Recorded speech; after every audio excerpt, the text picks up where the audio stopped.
നമ്മൾ അടുത്ത പാഠത്തിലേക്ക് പ്രവേശിക്കുമ്പോൾ നമ്മൾ സഭയുടെ മറ്റൊരു പ്രത്യേകതയെക്കുറിച്ചാണ് കൂടുതൽ ആഴത്തിൽ പഠിക്കുവാൻ പോവുക. സഭ ശ്ലൈഹികമാണ് എന്നത്. സഭയുടെ ഒരു പ്രത്യേകതയാണ് സഭ ശ്ലൈഹികമാണ് എന്നത്. ഈശോ ഒരിക്കൽ മലമുകളിലേക്ക് കയറിയിട്ട് തനിക്കിഷ്ടമുള്ളവരെ എല്ലാവരെയും വിളിച്ചു. ഒത്തിരി പേരെയൊന്നും വിളിച്ചില്ല, 12 പേരെ മാത്രമാണ് ഈശോ തനിക്ക് അവൻ്റെ സമീപത്തേക്ക് ചെല്ലുന്നു. ഏറ്റവും അടുത്ത് ഏറ്റവും കൂടുതൽ സ്നേഹിതന്മാരായിട്ട് വിളിച്ചത് 12 പേരെയാണ്.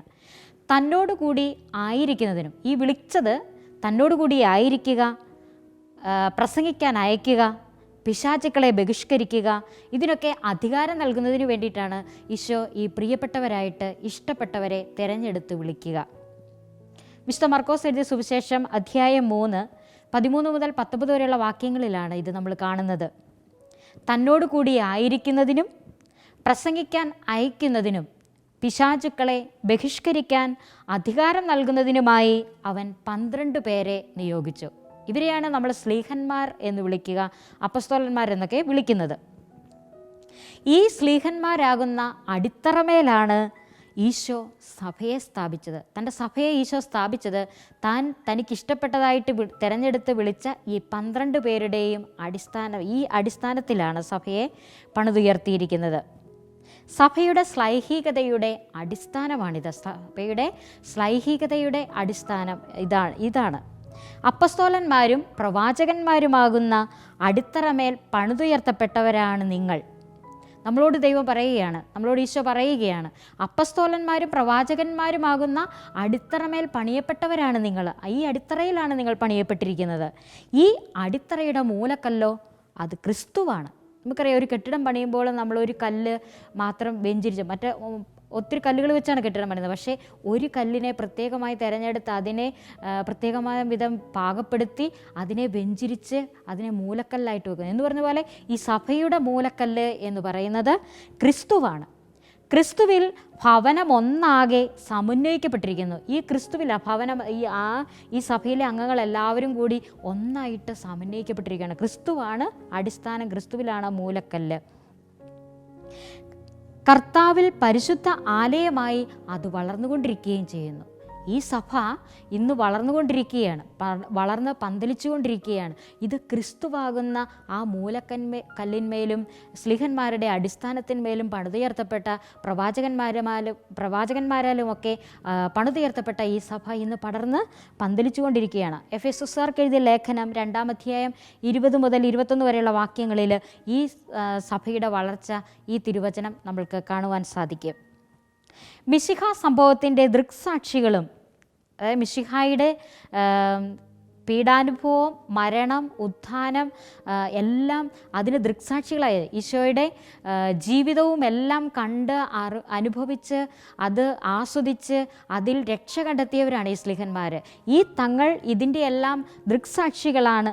ഈ ദൃക്സാക്ഷ്യം അവർ മറ്റുള്ളവർക്ക് പങ്കുവച്ചു കൊടുക്കുകയാണ്. അവിടുത്തെ രക്ഷാകര ദൗത്യത്തിൻ്റെ പ്രഘോഷകരായി തീരാൻ വിളിക്കപ്പെട്ട സ്ലീഹന്മാർ പരിശുദ്ധാത്മാവിൻ്റെ ആവാസത്താൽ അവിടുത്തെ സാക്ഷികളായി മാറി. അവർ ഈശോയുടെ മരണം മൂലം അല്ലെങ്കിൽ ഈശോയെ അടക്കപ്പെട്ടതൊക്കെ നിമിഷങ്ങളിലെല്ലാം അവർ ആകെ നിരാശരായി തീർന്നു. എന്നാൽ ഈശോയുടെ ഉത്ഥാനം വഴി അവിടുന്ന് വീണ്ടും അവിടുത്തെ പരിശുദ്ധാത്മാവിനെ ഇവരിലേക്ക് നിവസിപ്പിക്കുമ്പോൾ ഇവർ കൂടുതൽ ശക്തിയുള്ളവരായി തീരുകയാണ്. ഇവർ കൂടുതൽ സാക്ഷികളായി, ദൈവത്തിൻ്റെ സാക്ഷികളായിട്ട് മാറുകയാണ്. സ്ലീഹന്മാരുടെ സാക്ഷ്യവും പ്രഘോഷണവുമാണ് സഭയുടെ രൂപീകരണത്തിന് കളമൊരുക്കിയത്. ഈ സ്ലീഹന്മാരുടെ സാക്ഷ്യം ഇവർ അനുഭവിച്ചറിഞ്ഞ ഈശോയെ മറ്റുള്ളവരോടുമായി പ്രഘോഷിച്ചപ്പോഴാണ്, അങ്ങനെയാണ് സഭ രൂപീകൃതമായത്. ഈ സ്ലീഹന്മാരുടെ വിശ്വാസ അനുഭവം എന്താണെന്ന് നമുക്ക് കൂടുതൽ ആഴത്തിലൊന്ന് നോക്കാം. സ്ലീഹന്മാരുടെ വിശ്വാസ അനുഭവമാണ് സഭയുടെ അടിസ്ഥാനം. സഭയുടെ അടിസ്ഥാനം എന്ന് പറയുന്നത് സ്ലീഹന്മാരുടെ വിശ്വാസ അനുഭവമാണ്. ഞാൻ ആരാണെന്നാണ് എന്ന ഈശോയുടെ ചോദ്യത്തിന് നീ ജീവനുള്ള പുത്രനായ ക്രിസ്തുവാണ് എന്ന് പത്രോസ് മറുപടി നൽകി. പല ശിഷ്യന്മാരും പല മറുപടികൾ, നീ പ്രവാചകന്മാരിൽ ഒരുവനാണ്, നീ ഏലിയ, അത് ഇങ്ങനെ ഓരോരോ കാര്യങ്ങൾ പറഞ്ഞെങ്കിലും അതിലൊന്നും തൃപ്തിയാകാതെ ഈശോ വീണ്ടും വീണ്ടും ചോദിച്ചു, ഞാൻ ആരെന്നാണ് മറ്റുള്ളവർ പറയുന്നതെന്ന് ചോദിച്ചപ്പോൾ അവർ പലരും പറയുന്നതെല്ലാം പറഞ്ഞു. എന്നാൽ ഞാൻ ആരെന്നാണ് നിങ്ങൾ പറയുന്നത് എന്ന് ചോദിച്ചപ്പോൾ ശിഷ്യപ്രമുഖനായ പത്രോസ് ചാടി പറയുകയാണ്, നീ ജീവനുള്ള ദൈവത്തിൻ്റെ പുത്രനായ ക്രിസ്തുവാണ്.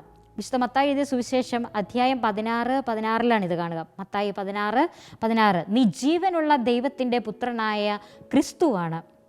ശിമയോൻ്റെ ഈ പ്രഖ്യാപനത്തിൽ സംപ്രീതനായ ഈശോ പറയുകയാണ്, യോനായുടെ പുത്രനായ ശിമയോനെ, നീ ഭാഗ്യവാൻ. മാംസരക്തങ്ങളല്ല, സ്വർഗസ്ഥനായ എൻ്റെ പിതാവാണ് നിനക്കിത് വെളിപ്പെടുത്തി തന്നത്. ഇത് നീ തന്നെ പറഞ്ഞതൊന്നുമല്ല, നിൻ്റെ മാംസരക്തങ്ങളൊന്നുമല്ല ഇത് വിളിച്ചു പറഞ്ഞത്, പക്ഷേ ഇത് വെളിപ്പെടുത്തിയത് സ്വർഗസ്ഥനായ എൻ്റെ പിതാവാണ് നിനക്കിത് വെളിപ്പെടുത്തി തന്നത്. ഞാൻ നിന്നോട് പറയുന്നു, നീ പത്രോസാണ്. ശിമയോന് മറ്റൊരു ഭാവം അവിടുന്ന് നൽകുകയാണ്, നീ പത്രോസാണ്. ഈ പാറമേൽ എൻ്റെ സഭ ഞാൻ സ്ഥാപിക്കും. പത്രോസ് എന്ന് പറഞ്ഞാൽ അത് പാറ എന്നാണ് അർത്ഥം. ശിമയോൻ എന്ന് പറഞ്ഞാൽ എപ്പോഴും മറ്റു കാര്യങ്ങളിലേക്ക് വഴുതി വീഴുന്ന ഒരു വ്യക്തിയാണ്. നമുക്ക് സുവിശേഷത്തിലുടനീളം കടന്നു പോകുമ്പോൾ കാണാം, ശിമയോന് ഈശോയെ കാണുമ്പോഴത്തേക്കും ഈശോ വെള്ളത്തിന് മീതെ നടന്നു വരുന്ന കാണുമ്പോൾ എനിക്കും അത് സാധിക്കുമെന്ന ഒരു വിശ്വാസത്തെ പ്രതി വെള്ളത്തിന് മീതെ അങ്ങോട്ട് നടന്നു ചെല്ലുമ്പോൾ പെട്ടെന്ന് വെള്ളത്തിലേക്ക് നോക്കുമ്പോൾ പേടി തോന്നുകയും ആ വിശ്വാസം നഷ്ടപ്പെട്ടതിനെ പ്രതി വെള്ളത്തിലേക്ക് താന്നു പോകുന്ന ഒരു പത്രോസ്. അതുപോലെ ഈശോയെ ഇങ്ങനെ മരണത്തിന് വേണ്ടി ഒരുക്കപ്പെടുന്ന ആ നിമിഷങ്ങളിൽ ഇത് നിനക്ക് സംഭവിക്കാതിരിക്കട്ടെ എന്നൊക്കെ പറയുന്നുണ്ട്. അങ്ങനെ പല സ്ഥലങ്ങളിലും എപ്പോഴും ഒരു അയഞ്ഞ രൂപത്തിൻ്റെ പ്രതിരൂപമായിട്ട്, അല്ലെങ്കിൽ എപ്പോഴും മാറിക്കൊണ്ടിരിക്കുന്ന ഒരു വ്യക്തിയുടെ പ്രതിരൂപമായിട്ട് ശിമയോനെ നമുക്ക് കാണാം. എന്നാൽ പത്രോസിലേക്ക് കടന്നു വരുമ്പോൾ അത് പാറയാണ്, മാറ്റമില്ലാത്ത വ്യക്തിയായിട്ട് മാറുകയാണ്. അങ്ങനെ ഒരു ബലഹീനനായ ഒരു മനുഷ്യനെ കയ്യിലേക്കാണ് ഈ സഭ സ്ഥാപിക്കാനായിട്ട് ദൈവം തിരഞ്ഞെടുക്കുക, ഈ സഭയുടെ താക്കോൽ ദൈവം കൊടുക്കുക. ശ്ലീഹന്മാരുടെ പ്രതിനിധിയായ പത്രോസ് നസ്രായനായ ഈശോയിലുള്ള വിശ്വാസം പ്രഖ്യാപിക്കുകയാണ് ഈ തിരുവചനത്തിലൂടെ. നീ ജീവനുള്ള ദൈവത്തിൻ്റെ പുത്രനായ ക്രിസ്തുവാണ് എന്ന് പറയുന്നതിലൂടെ അദ്ദേഹം ഈശോയിലുള്ള വിശ്വാസം പ്രഖ്യാപിക്കുകയാണ്. അതുപോലെ തന്നെ നമ്മുടെ പിതാവായ മാർത്തോമാ ശ്ലീഹ ഉദ്ഘോഷിച്ചു, എൻ്റെ കർത്താവേ, എൻ്റെ ദൈവമേ എന്ന്. യോഹന്നാൻ ശ്ലീഹ എഴുതിയ സുവിശേഷം 20 അധ്യായം 28 ഇത് നമ്മൾ കാണുന്നത്. എൻ്റെ കർത്താവേ, എൻ്റെ ദൈവമേ എന്ന് പറഞ്ഞുകൊണ്ട് ഈശോയിലുള്ള വിശ്വാസം വ്യക്തമാക്കിയ തോമാ ശ്ലീഹ. ഈശോയെ കർത്താവും ദൈവവുമായി ശ്ലീഹന്മാർ വിശ്വസിച്ചു. ഈ തിരുവചനങ്ങളിലൂടെ എല്ലാം കടന്നു പോകുമ്പോൾ നമുക്ക് കാണുവാൻ സാധിക്കുക, തൻ്റെ അരുമ ശിഷ്യർ ശ്ലീഹന്മാർ ഈശോയെ കർത്താവും ദൈവവുമായി ഏറ്റുപറയുകയാണ്. ആ വിശ്വാസം അവർ പ്രഘോഷിക്കുന്നുണ്ട് പല അവസരങ്ങളിലും. അവരുടെ വിശ്വാസ പ്രഘോഷണം ശ്രവിച്ചവർ ആ വിശ്വാസത്തിലേക്ക് കടന്നു വന്നു. ഈ ഈശോയുടെ ജീവിതം അനുഭവിച്ചറിഞ്ഞ ഇവർ പുറത്തിറങ്ങി മറ്റുള്ളവരുമായി ഇത് പങ്കുവച്ചപ്പോൾ ഈ വിശ്വാസം ധാരാളം ജനങ്ങൾ സ്വീകരിക്കുന്നു, ഈ വിശ്വാസത്തിലേക്ക് അവർ കടന്നു വരുന്നു. അങ്ങനെ ശ്ലീഹന്മാരുടെ വിശ്വാസാനുഭവം സഭയുടെ അടിത്തറയായി മാറി. സഭ സ്ഥാപിക്കപ്പെടുന്ന, സഭ ആരംഭിക്കുന്ന ആ നിമിഷങ്ങളിൽ ഈ ശ്ലീഹന്മാരുടെ പ്രഘോഷണങ്ങളാണ് ഈ വിശ്വാസത്തിലേക്ക് കടന്നു വരുവാൻ അവിടെയായിരുന്ന എല്ലാ ജനതയ്ക്കും സാധിച്ചത്. അങ്ങനെ ശ്ലീഹന്മാരുടെ വിശ്വാസാനുഭവം സഭയുടെ അടിത്തറയായി മാറുകയാണ്. ഇനി നമുക്ക് നോക്കാനുള്ളത് ശ്ലീഹന്മാരെ ഈശോ ഭരമേൽപ്പിച്ച ദൗത്യങ്ങൾ ഏതൊക്കെ എന്നുള്ളതാണ്. ഈശോയെ ശ്ലീഹന്മാർ ഭരമേൽപ്പിച്ച ദൗത്യങ്ങൾ അഥവാ ശ്ലീഹന്മാരുടെ ദൗത്യങ്ങൾ. ഇസ്രായേലിനെ അടിമത്തത്തിൽ നിന്നും മോചിപ്പിച്ച് കാനാൻ ദേശത്തേക്ക് ആനയിക്കാൻ ദൈവം ആഗ്രഹിച്ചു. അതിനനുസരിച്ച് ദൈവം പ്രവർത്തിക്കുകയും ചെയ്തു. അവരെ തൻ്റെ വിശുദ്ധ ജനമാക്കാൻ അവിടുന്ന് പദ്ധതിയൊരുക്കി. ആ പദ്ധതിക്ക് മുമ്പിൽ അവർ തങ്ങളെ തന്നെ അടിയറ വെച്ചപ്പോൾ ദൈവത്തിൻ്റെ പദ്ധതി അവരിലൂടെ പൂർത്തീകരിക്കപ്പെടുകയാണ്. ചില വ്യക്തികളെ പ്രത്യേകം തിരഞ്ഞെടുത്ത് അവർക്ക് പ്രത്യേക ദൗത്യങ്ങൾ ഏൽപ്പിച്ചുകൊണ്ടാണ് ദൈവം ഇക്കാര്യങ്ങൾ നടപ്പിലാക്കിയത്. പ്രവാചകന്മാർ, പുരോഹിതന്മാർ, രാജാക്കന്മാർ എന്നിവരാണ് അവർ. ഇങ്ങനെ ഓരോ ദൗത്യങ്ങൾ, പ്രവാചകന്മാർക്ക് പ്രവചിക്കാനുള്ള ദൗത്യം, അതുപോലെ പുരോഹിതന്മാർക്ക് പുരോഹിത ശുശ്രൂഷ ചെയ്യുവാനുള്ള ദൗത്യം, അതുപോലെ രാജാക്കന്മാർക്ക് മറ്റുള്ളവരെ നയിക്കാനുള്ള ദൗത്യം. ഇങ്ങനെ വിവിധങ്ങളായ ദൗത്യങ്ങൾ ഏൽപ്പിച്ചുകൊണ്ടാണ് ദൈവം തൻ്റെ പദ്ധതി ഈ കാനാൻ ദേശത്തേക്ക്, സ്വർഗീയ തുറമുഖത്തേക്ക് ഈ ഇസ്രായേൽ ജനതയെ നയിച്ചത്. പ്രവാചകന്മാർ ദൈവനാമത്തിൽ ഇസ്രായേലിനോട് സംസാരിക്കുകയും അവരുടെ വീഴ്ചകൾ അവരെ തിരുത്തുകയും ചെയ്തു. പ്രവാചകന്മാരുടെ ഉത്തരവാദിത്വം ഇതായിരുന്നു. അവരെ ദൈവനാമത്തിൽ അവരോട് സംസാരിക്കുക. ദൈവത്തിന് ഇവരോട് പറയാനുള്ള കാര്യങ്ങൾ പ്രവാചകന്മാർ വഴി ദൈവം പറയിപ്പിക്കുന്നു. ഒപ്പം അവരുടെ തെറ്റുകൾ കാണുമ്പോൾ അവരെ തിരുത്താനുള്ള ഉത്തരവാദിത്വവും പ്രവാചകന്മാരുടേതായിരുന്നു. പുരോഹിതന്മാർ ദൈവജനത്തിൻ്റെ വിശുദ്ധീകരണത്തിനായി ബലികൾ അർപ്പിക്കുന്നവരായിരുന്നു. പുരോഹിതന്മാർക്ക് മാത്രമേ ഇതിനുള്ള അവകാശവും അനുവാദവുമുള്ളൂ. ദൈവജനത്തിനു വേണ്ടി, അവരുടെ വിശുദ്ധീകരണത്തിനു വേണ്ടി ബലിയർപ്പിക്കുക. എന്നാൽ രാജാക്കന്മാർ ഇസ്രായേലിനെ ശത്രുക്കളുടെ ആക്രമണങ്ങളിൽ നിന്ന് സംരക്ഷിക്കുകയും നയിക്കുകയും ചെയ്യുകയാണ്. മറ്റ് വ്യക്തികളുടെ മറ്റ് രാജ്യക്കാരുടെ ഒക്കെ ആക്രമണങ്ങളിൽ നിന്ന് ഈ ഇസ്രായേൽ ജനത്തെ സംരക്ഷിക്കുകയും അവരെ നേരായ വഴിക്ക് നയിക്കുകയും ചെയ്യുകയായിരുന്നു രാജാക്കന്മാരുടെ ദൗത്യം. ഇസ്രായേലിന് രക്ഷാകരമായ അനുഭവം പ്രദാനം ചെയ്തിരുന്ന ഈ ത്രിവിധ ദൗത്യങ്ങൾ വരാനിരുന്ന മിശിഹായിൽ പൂർത്തിയാക്കപ്പെട്ടു. ഈശോയ്ക്ക് ഈ 3 ദൗത്യവും ഒരേ ക്രമത്തിൽ തന്നെ, ഒരേ ആവശ്യത്തിൽ തന്നെ പൂർത്തീകരിച്ച ഒരു വ്യക്തിയായിരുന്നു ഈശോ. അത് 3ഉം പൂർത്തിയാക്കാനുള്ള ആ കഴിവ് പിതാവായ ദൈവം ഈശോയ്ക്ക് നൽകിയിട്ടുണ്ടായിരുന്നു. എന്നാൽ ഇത് തുടർന്നുകൊണ്ട് പോകുവാൻ വേണ്ടി വീണ്ടും ഈശോ സ്ലിഹന്മാരെ പരിശുദ്ധാത്മാവിനാൽ അഭിഷേകം ചെയ്തു. തൻ്റെ ഈ ദൗത്യം ഇന്ന് ലോകത്തിൽ തുടരുവാൻ വേണ്ടിയിട്ട്, അത് തുടർന്നുകൊണ്ട് പോകുവാൻ വേണ്ടിയിട്ട് സ്ലീഹന്മാർക്ക് ഈ ദൗത്യം നൽകുകയാണ്. ഈശോയുടെ രക്ഷാകര ദൗത്യം സ്ലീഹന്മാർ നിർവഹിച്ചത് പഠിപ്പിക്കുന്ന പ്രവാചക ദൗത്യം, പഠിപ്പിക്കുക. ഈ പ്രവാചക ദൗത്യം നിർവഹിച്ചത് അവർ ഈശോ പഠിപ്പിച്ച കാര്യങ്ങളൊക്കെ പഠിപ്പിക്കുകയും പ്രബോധനം നൽകുകയും ചെയ്തതിലൂടെയാണ്. അതുപോലെ വിശുദ്ധീകരിക്കുന്ന പുരോഹിത ദൗത്യത്തിലൂടെ അതിനെ വിശുദ്ധീകരിച്ചു. അതുപോലെ രാജകീയ ദൗത്യം നിർവഹിച്ചത് ഇടയനടുത്ത രാജകീയ ദൗത്യത്തിലൂടെയാണ്. ഒരിടയൻ ആടുകളെ എങ്ങനെ മേയ്ക്കുന്നു അതുപോലെ ഇസ്രായേൽ ജനത്തെയും തങ്ങളുടെ കൈകളിൽ കിട്ടിയ മറ്റു ജനത്തെ മുഴുവനും നയിക്കുന്ന, ഓരോ രാജ്യത്തും ഓരോ സ്ഥലത്തും അവർ പോയി വചനം പ്രഘോഷിപ്പിച്ചപ്പോൾ അവർക്കുണ്ടായ ആ അനുഭവത്തിലൂടെയും ജീവിത സാക്ഷ്യത്തിലൂടെയും പ്രഘോഷണത്തിലൂടെയെല്ലാം അവർ തങ്ങൾക്ക് ലഭിച്ച ഈ ദൗത്യം വളരെ മനോഹരമായിട്ട് പൂർത്തീകരിച്ചവരാണ്.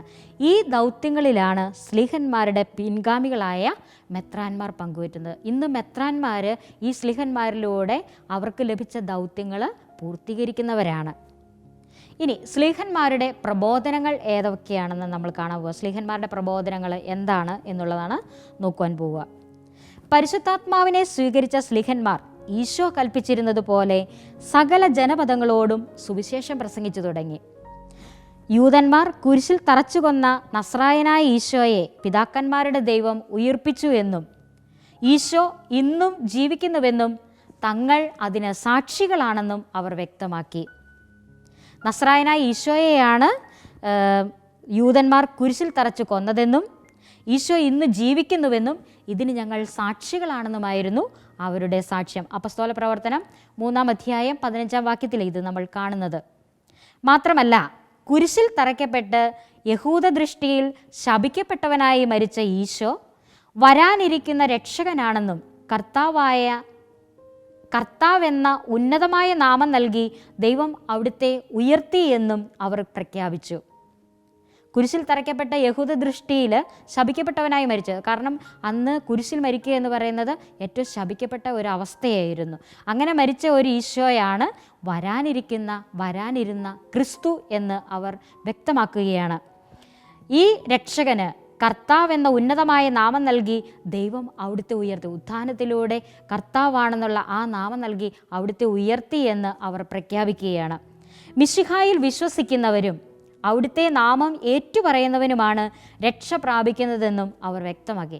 ഒരു പേടിയോ ഭയമോ ഒന്നും കൂടാതെ അവർ ഈ തങ്ങൾ അനുഭവിച്ച ആ അനുഭവം, ഈശോയുടെ അനുഭവം പങ്കുവയ്ക്കുകയും ഒപ്പം ഈ അനുഭവത്തിലേക്ക് കടന്നു വരുന്നവന് മാത്രമേ രക്ഷയുള്ളൂ, കർത്താവായ യേശുവിൽ വിശ്വസിക്കുന്നവന് മാത്രമേ രക്ഷയുള്ളൂ എന്ന് അവർ ഉറക്കെ ഉദ്ഘോഷിക്കുകയാണ്.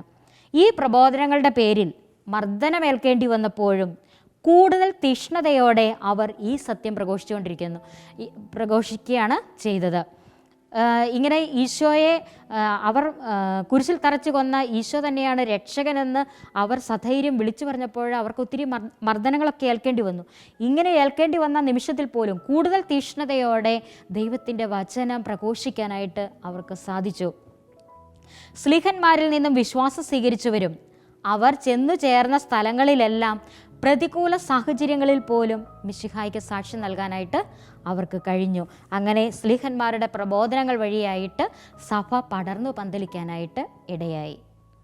തുടർന്ന് നമ്മൾ കാണുവാൻ പോകുന്നത് സ്ലീഹന്മാരും സഭാ സമൂഹങ്ങളും എന്നുള്ളതാണ്.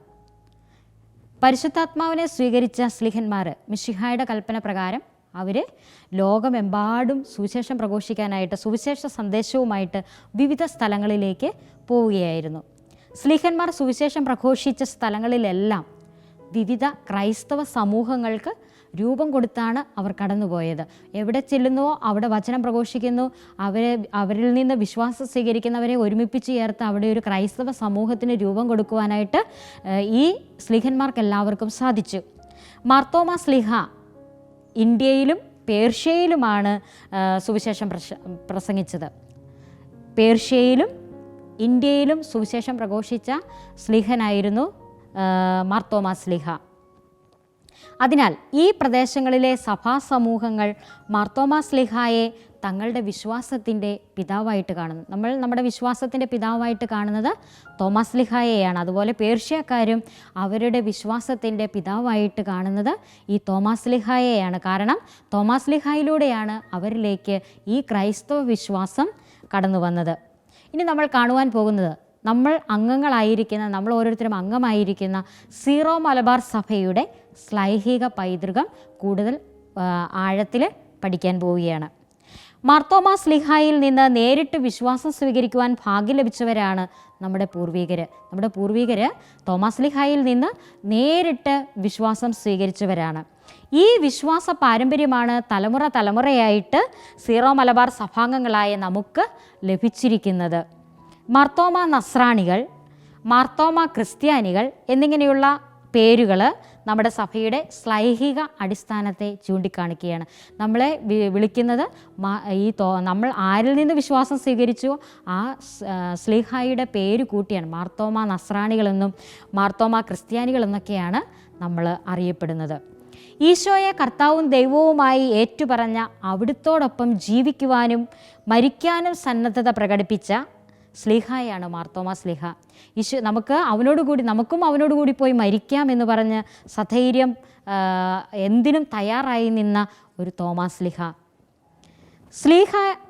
ഈ സ്ലീഹായിലൂടെ കൈവന്ന വിശ്വാസ അനുഭവമാണ് നമ്മുടെ സഭയുടെ ശ്ലൈഹിക അടിസ്ഥാനം. നമ്മുടെ സഭയ്ക്ക് ലഭിച്ച അടിസ്ഥാനം എന്ന് പറയുന്നത് ഈ തോമാസ് സ്ലീഹായിലൂടെ നാം കൈവരിച്ചതാണ്. ഇനി ഈ മെത്രാന്മാർ എന്നത് അവർ ആരാണ് എന്നാണ് നമ്മൾ കാണുവാൻ പോവുക. സ്ലീഹന്മാരുടെ പിൻഗാമികളാണ് മെത്രാന്മാർ. അവർ തങ്ങൾക്ക് ലഭിച്ച പരിശുദ്ധാത്മാവിൻ്റെ ശക്തിയാൽ വിശ്വാസത്തിൻ്റെ ആധികാരിക പ്രബോധകരും പ്രധാന ആചാര്യന്മാരും അജപാലകരുമാണ്. കർത്താവിൻ്റെ അജഗണത്തിൽ തങ്ങളെ ഭരമേൽപ്പിച്ചിരിക്കുന്ന വിഭാഗത്തിൻ്റെ പാലനം അവർ നിർവഹിക്കുന്നു. രൂപതയാകുന്ന പ്രാദേശിക സഭയുടെ തലവനാണ് മെത്രാൻ. കുറേ അധികം ഇടവകൾ ചേർന്ന് ഒരു രൂപത രൂപം കൊള്ളുന്നു. ആ രൂപതയുടെ തലവനായിട്ടാണ് മെത്രാനെ നമ്മൾ നിയമിക്കുന്നത്. രൂപതയാകുന്ന പ്രാദേശിക സഭയുടെ തലവനാണ് മെത്രാൻ. മാർപ്പാപ്പയോട് ചേർന്ന് നിന്ന് മെത്രാൻ തനിക്ക് ഭരമേൽപ്പിക്കപ്പെട്ടിരിക്കുന്ന രൂപതയിലെ വിശ്വാസികളെ പഠിപ്പിക്കുന്നതിനും നയിക്കുകയും വിശുദ്ധീകരിക്കുക. അതായത് ഈശോ തൻ്റെ ജീവിതത്തിലൂടെ പൂർത്തീകരിച്ച ആ ദൗത്യം സ്ലീഹന്മാർക്ക് പകർന്നു നൽകി. സ്ലീഹന്മാരും ഈ 3 ദൗത്യങ്ങളാണ് നിർവഹിച്ചത്: പഠിപ്പിക്കുക, വിശുദ്ധീകരിക്കുക, നയിക്കുക. ഇതേ ദൗത്യമാണ് ഇന്ന് മെത്രാന്മാർക്ക് ഭരമേൽപ്പിക്കപ്പെട്ടിരിക്കുന്നത്. അതായത് തനിക്ക് ഭരമേൽപ്പിക്കപ്പെട്ടിരിക്കുന്ന രൂപതയിലെ വിശ്വാസികളെ പഠിപ്പിക്കുക, നയിക്കുക, വിശുദ്ധീകരിക്കുക. ഇതാണ് മെത്രാന്മാരുടെ ദൗത്യങ്ങൾ. ഇനി നമ്മൾ കാണുവാൻ പോകുന്നത് മേജർ ആർച്ച് ബിഷപ്പ്. അതാരാണെന്നുള്ള മേജർ ആർച്ച് ബിഷപ്പ് മാർപ്പാപ്പയോട് ചേർന്ന് നിന്ന് ഭരണം നിർവഹിക്കുന്ന സ്വയം ഭരണാധികാരമുള്ള പ്രാദേശിക സഭകളാണ് പേട്രിയാർക്കൽ സഭകൾ എന്നറിയപ്പെടുക. അതായത് മാർപ്പാപ്പയോട് ചേർന്ന് നിൽക്കുന്നു, എന്നാൽ ഭരണം നിർവഹിക്കുന്നത് സ്വയം ഭരണാധികാരമാണ്. ഇങ്ങനെയുള്ള സഭകളെ പേട്രിയാർക്കൽ സഭകൾ എന്നാണ് വിളിക്കുന്നത്. പേട്രിയാർക്കൽ സഭകളുടെ തലവൻ പാത്രിയാർക്കീസ് ആണ്. പേട്രിയാർക്കൽ സഭയുടെ എല്ലാം തലവനെ പാത്രിയാർക്കീസ് എന്നാണ് വിളിക്കുന്നത്. പേട്രിയാർക്കൽ സഭകൾ കൂടാതെ തത്തുല്യമായ അധികാര അവകാശങ്ങളോട് കൂടിയ major archiepiscopal സഭകളുമുണ്ട്.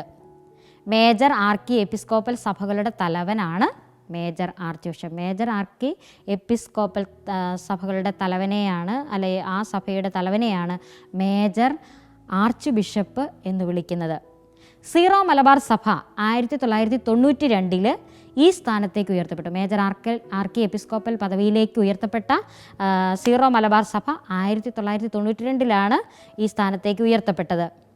Ernakulam Angamaly ആസ്ഥാനമായുള്ള നമ്മുടെ സഭയുടെ ആദ്യത്തെ major archbishop Mar Antony പടിയറയാണ്. മാർ ആൻ്റണി പടിയറ പിതാവാണ് ഈ നമ്മുടെ സീറോ മലബാർ സഭയുടെ, അതായത് മേജർ ആർക്കി എപ്പിസ്കോപ്പൽ പദവിയിലേക്ക് ഉയർത്തപ്പെട്ടപ്പോൾ ആദ്യമായിട്ട് ആർച്ച് ബിഷപ്പായിട്ട് തിരഞ്ഞെടുക്കപ്പെട്ടത്. 1997 മാർ വർക്കി വിധേയത്തിലും 2011 മുതൽ മാർ ജോർജ് ആലഞ്ചേരി പിതാവുമാണ് ഈ നമ്മുടെ സീറോ മലബാർ സഭയുടെ മേജർ ആർച്ച് ബിഷപ്പായിട്ട് തുടർന്ന് സ്ഥാനമേറ്റതും ഇപ്പോൾ തുടർന്നുകൊണ്ടിരിക്കുന്നതും. 2011 സ്ഥാനമേറ്റ മാർ ജോർജ് ആലഞ്ചേരി പിതാവാണ് ഇപ്പോഴും നമ്മുടെ സഭയുടെ തലവനായിട്ട്, നമ്മുടെ ആർച്ച് ബിഷപ്പായിട്ട്, മേജർ ആർച്ച് ബിഷപ്പായിട്ട് തുടരുന്നത്.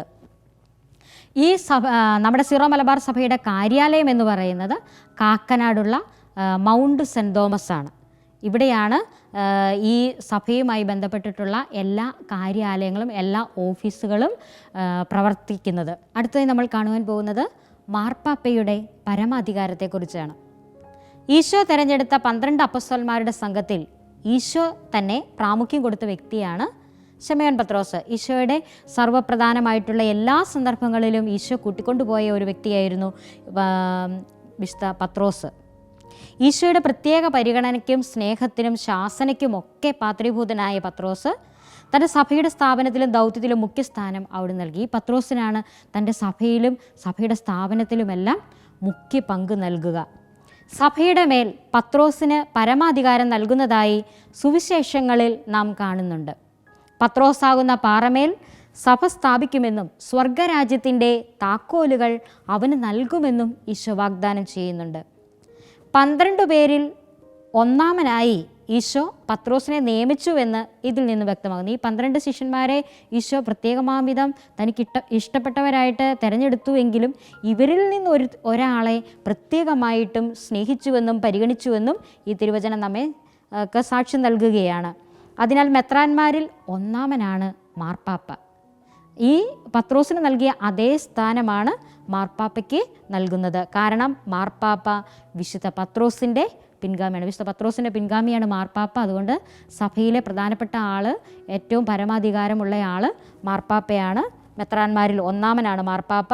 ഇതിന് കാരണം ഈ 12 പേരിൽ ഒന്നാമനായി ഈശോ പത്രോസിനെ നിയമിച്ചു എന്നതാണ് ഇതിനൊക്കെയുമുള്ള കാരണം.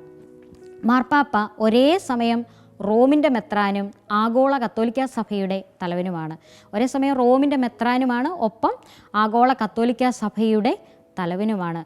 സാർവത്രിക സഭയെ മുഴുവനും നയിക്കാനും വിശുദ്ധീകരിക്കാനും പഠിപ്പിക്കുവാനുമുള്ള അധികാരം മാർപ്പാപ്പയ്ക്കുണ്ട്. നമ്മൾ കഴിഞ്ഞ ഇതിൽ കണ്ടു, മെത്രാന് ആ ഒരു ഒരു രൂപതയുടെ അജപാലനം, അവരെ പഠിപ്പിക്കാൻ, അവരെ നയിക്കാൻ, അവരെ വിശുദ്ധീകരിക്കാനുള്ള ദൗത്യമാണ്. എന്നാൽ മാർപ്പാപ്പയ്ക്ക് ആഗോള സഭയെ മുഴുവനും പഠിപ്പിക്കാനും വിശുദ്ധീകരിക്കുവാനും നയിക്കുവാനുമുള്ള വലിയ ദൗത്യമാണ്, അതിനുള്ള വലിയ അധികാരമാണ് കൊടുത്തിരിക്കുന്നത്. ഒന്നാം വത്തിക്കാൻ കൗൺസിൽ മാർപ്പാപ്പയുടെ പരമാധികാരം ഒരു വിശ്വാസ സത്യമായി പ്രഖ്യാപിച്ചു. ചാക്രിക ലേഖനങ്ങളിലൂടെയും അപ്പസ്തോലിക പ്രബോധനങ്ങളിലൂടെയും മാർപ്പാപ്പമാർ സഭാമക്കൾക്ക് ആധികാരികമായിട്ടുള്ള പഠനങ്ങൾ നൽകി വരികയാണ്. ഈ സഭയെ നയിക്കുന്നതും വിശുദ്ധീകരിക്കുന്നതും സഭയെ പഠിപ്പിക്കുന്നതുമൊക്കെ ഈ അപ്പസ്തോലിക പ്രബോധനങ്ങളിലൂടെയും ചാക്രിക ലേഖനങ്ങളിലൂടെയുമൊക്കെയാണ്. ഇതാണ് മാർപ്പാപ്പയുടെ പരമാധികാരം എന്ന് പറയുക. ഇനി മെത്രാന്മാരുടെ സംഘാതാത്മകത എന്നതാണെന്ന് നമ്മൾ നോക്കുവാൻ പോവുക. വിശുദ്ധ പത്രോസും ബാക്കി 11 സ്ലീഹന്മാരും ചേർന്നുണ്ടായ ശ്ലൈഹിക കൂട്ടായ്മ പോലെ സ്ലീഹന്മാരുടെ പിൻഗാമികളായ മെത്രാന്മാരും പത്രോസിൻ്റെ പിൻഗാമിയായ മാർപ്പാപ്പയും ചേർന്ന മെത്രാന്മാരുടെ കൂട്ടായ്മയാണ് സഭയെ നയിക്കുന്നത്. സഭയെ നയിക്കുന്നത് മാർപ്പാപ്പ തനിയല്ല, മറിച്ച് മാർപ്പാപ്പയും മാർപ്പാപ്പയോട് ചേർന്ന് നിൽക്കുന്ന മെത്രാന്മാരും കൂടി ചേർന്നുള്ള അവരുടെ സംഘാതാത്മകതയാണ് സഭയെ നയിച്ചുകൊണ്ടിരിക്കുന്നത്. മെത്രാൻ സംഘത്തിൻ്റെ തലവൻ മാർപ്പാപ്പയാണ്. മാർപ്പാപ്പയോട് ചേർന്ന് നിന്ന് മെത്രാന്മാർ തങ്ങളുടെ ശ്ലൈഹിക അധികാരം വിനിയോഗിക്കുമ്പോൾ സാർവത്രിക സഭയിൽ മെത്രാന്മാരുടെ സംഘാതാത്മകത പ്രകടമാകുന്നു. സഭയിൽ മെത്രാന്മാരുടെ സംഘാതാത്മകത പ്രകടമാകുന്ന സർവപ്രധാന വേദിയാണ് എക്യുമെനിക്കൽ കൗൺസിൽ അഥവാ സാർവത്രിക സൂനഹദോസ് എന്ന് പറയുന്നത്. മെത്രാന്മാരുടെ സംഘാതാത്മകത പ്രകടമാകുന്ന സർവപ്രധാന വേദി എന്ന് പറയുന്നത് എക്യുമെനിക്കൽ കൗൺസിൽ അഥവാ സാർവത്രിക സൂനഹദോസാണ്. സ്ലീഹന്മാരിൽ നിന്ന് വിശ്വാസം സ്വീകരിക്കുകയും അവരുടെ പിൻഗാമികളായ മെത്രാന്മാരാൽ നയിക്കപ്പെടുകയും ചെയ്യുന്ന സഭയാണ് കത്തോലിക്ക സഭ. സ്ലീഹന്മാരിൽ നിന്ന് വിശ്വാസം സ്വീകരിച്ചു അവരുടെ പിൻഗാമികളായ മെത്രാന്മാരാൽ നയിക്കപ്പെടുന്ന സഭയുടെ ഒരു സഭയാണ് കത്തോലിക്ക സഭ. ഈ സഭയിൽ അംഗമായിരിക്കുന്നതിൽ നമുക്ക് അഭിമാനിക്കാം. സ്ലീഹന്മാരിലൂടെ കൈവന്ന വിശ്വാസ പൈതൃകം സംരക്ഷിച്ച് ജീവിക്കുവാനായിട്ട് നമുക്ക് പരിശ്രമിക്കുകയും ചെയ്യാം. നമ്മൾ ഓരോരുത്തരും ഈ സഭയിൽ അംഗമായിരിക്കുന്നതിൽ ഏറെ സന്തോഷമുള്ളവരായിരിക്കേണ്ടതാണ്. ഒപ്പം ഈ സഭയിലൂടെ നമുക്ക് കൈവന്ന ആ വിശ്വാസ പൈതൃകം സംരക്ഷിക്കുവാനും അത് വരും തലമുറകൾക്ക് പകർന്നു കൊടുക്കുവാനുമുള്ള വലിയ ദൗത്യമാണ് ഈ സഭ നമ്മെ ഓരോരുത്തരെയും ഫലമേൽപ്പിച്ചിരിക്കുന്നത്. സഭ ശ്ലൈഹികമാണ് എന്ന പാഠത്തിലൂടെ നമ്മൾ കടന്നു പോയപ്പോൾ ഇതിനകത്ത് പ്രത്യേകമായിട്ട് നമുക്ക് ശ്രദ്ധിക്കാനായിട്ട് 5 പോയിൻ്റാണുള്ളത്.